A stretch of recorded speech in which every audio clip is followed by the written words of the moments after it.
திருச்சி போவீங்களா? எந்திரிச்சு போயிருவேன் இல்ல வீட்டுக்கு நீங்களும் வீட்டுக்கு போட்டு எங்களும் வீட்டுக்கு போட்டுட்டு நீங்க வீட்டுக்கு போயிருவீங்களா? ஆக்சுவலி ஊர்ல கொஞ்சம் வேலை எல்லாம் இருக்கு, எல்லாத்தையும் ரிசைன் பண்ணிட்டு வந்து உங்களுக்கு வாட்ச் பண்ணா நான் வந்து ஜாயின் பண்ணிக்கலாம்னு இருக்கேன். நீங்க சான்ஸ் கொடுத்தீங்கன்னா ஹஸ்பண்டா கூட ஜாயின் பண்ணிப்பேன். ஏங்க நான் உங்களோட பிளாக்கா இருக்கேன்னாலயா? அப்படி இல்லைல்ல.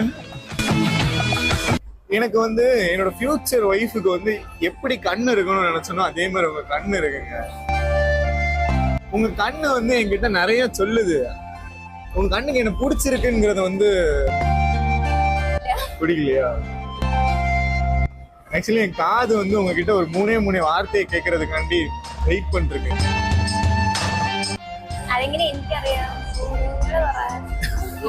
நீங்க யாராவது கெஸ் பண்ணீங்களா? I love you. என்ன திருச்சி வீட்டுக்கு கேட்டதில்லாம வீட்டுக்கு போனா பிரச்சனை ஆகுமா? நீங்க வந்து ஓகே சொல்லுங்க, வீட்டுல ஒத்துக்கலன்னா டைரக்டா போய் காலையில விழுந்துடுறேன். எப்படியாவது என்ன வந்து நிக்கிதாக்கு கட்டி வச்சிருங்க. பாருங்க, இந்த மால்லே வந்து நிக்கிதா கிட்டதான் நான் இருக்கணும்னு வந்து நீங்க எங்க போனாலும் மேக்னெட் மாதிரி பக்கத்துல வரும். என்னோட லைஃப்லயே வந்து ஒரு விஷயத்துல நான் ஸ்ட்ராங்கா இருக்கேன். என்னோட லைஃப் பார்ட்னருக்காண்டி என்ன வேணாலும் அவங்களுக்கு பிடிச்சது எல்லாத்தையும் பண்ணி கொடுக்கணும். இப்போ உங்களுக்கு என்ன பிடிக்கும் சொல்லுங்க. உங்களுக்கு துணி துவைக்கணுமா? நான் துவைச்சு தரேன். சமையல்